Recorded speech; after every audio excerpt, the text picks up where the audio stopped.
Alleluia, Alleluia, Alleluia, Alleluia, Alleluia.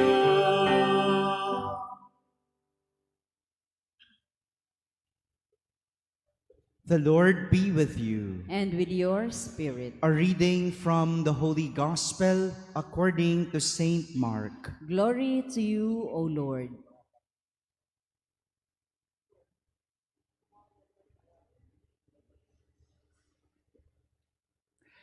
Jesus took Peter, James, and his brother John and led them up a high mountain apart by themselves. And he was transfigured before them, and his clothes became dazzling white, such as no fuller on earth could bleach them.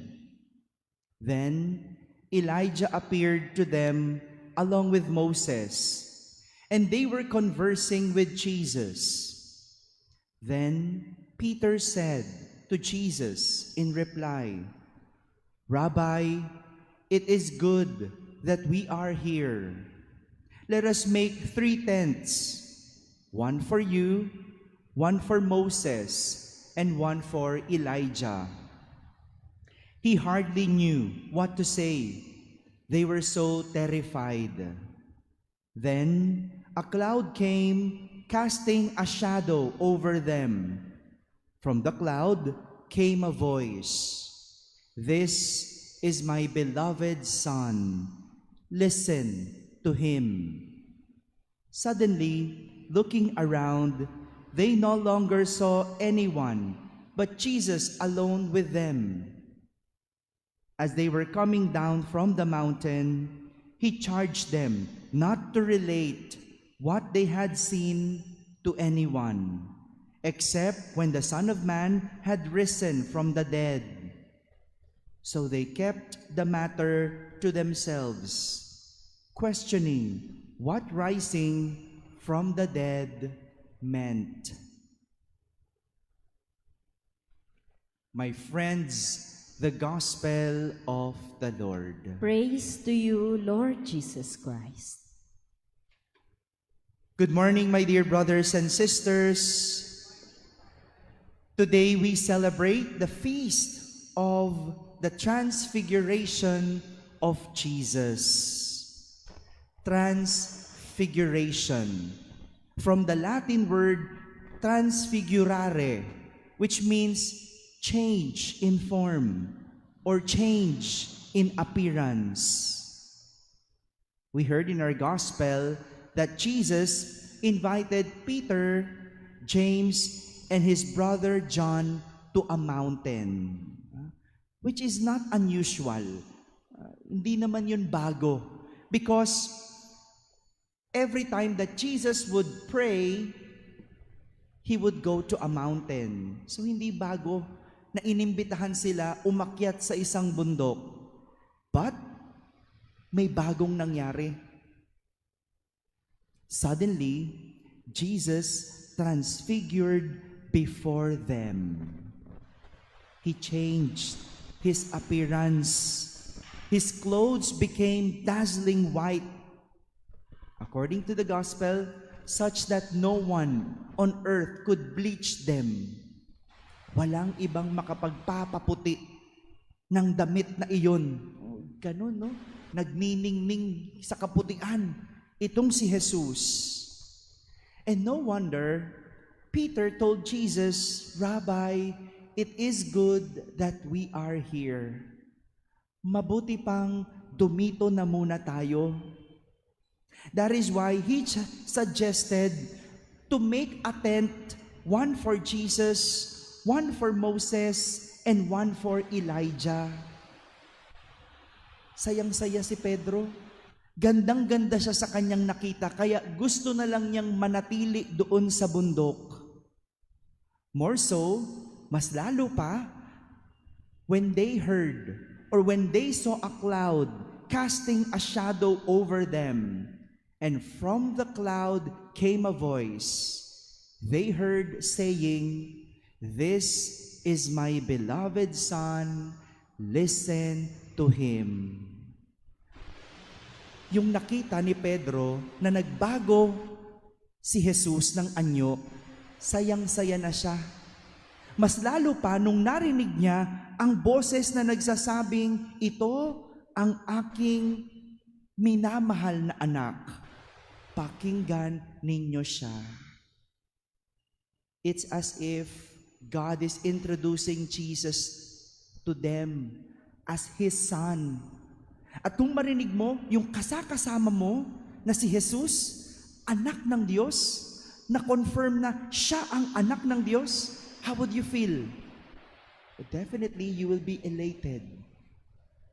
You will really feel good. Oh, totoo nga, siya yung anak ng Diyos. Confirm. Narinig namin, sinabi, pinakilala, siya ang anak ng Diyos. But not only that, God said, listen to Him. Pakinggan ninyo siya. Probably, Peter was taken aback and was surprised about what he saw and heard. Sino ba naman hindi matutuwa sa kanyang nakita? Sino ba naman ang hindi masisiyahan kapag narinig mo? Kasama mo ang anak ng Diyos. Siguro ganun talaga kaganda yung kanyang nasaksihang pagbabago ng anyo ni Jesus. Kaya gusto na lang nilang manatili sa bundok. Lalo pa nang narinig na si Jesus ang anak ng Diyos. But what Peter and the other apostles did not understand about the transfiguration is that it is a foretaste. It is just a glimpse of Jesus in all His glory. It is a taste of what is to come. Ano ibig sabihin nun? Patikim lang yon. Pasilip lang yon sa mangyayari kay Jesus. Pinapasilip lang sa kanila yung gloria na mararating ni Jesus, makakamit ni Jesus. But before that glory comes, Jesus will suffer. Jesus will endure all the pain, and Jesus will even die.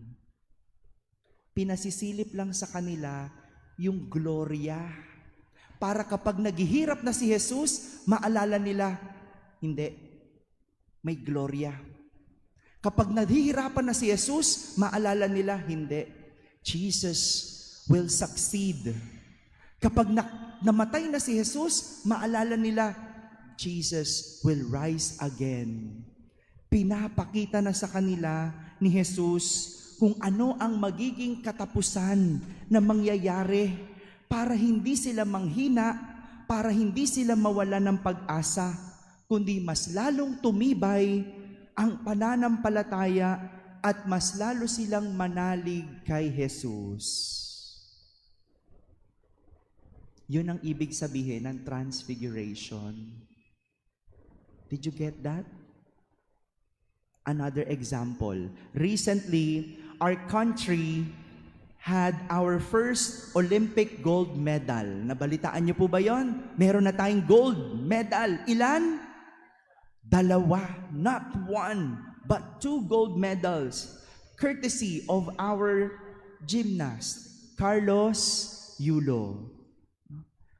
Alam nyo, pag pinanood nyo halos lahat ng interview nito ni Kaloy, he would always tell in all his interviews, all his sacrifices, all his struggles, all his pain throughout his preparation journey. Lagi niyang sinasabi, no, yung hirap niya, lagi niyang kinukwento yung sakripisyo. Ba't naman hindi? Talaga naman ang atletang Pilipino, ang hirap-hirap ng buhay nila. Alam naman nating maliit ang budget o halos wala.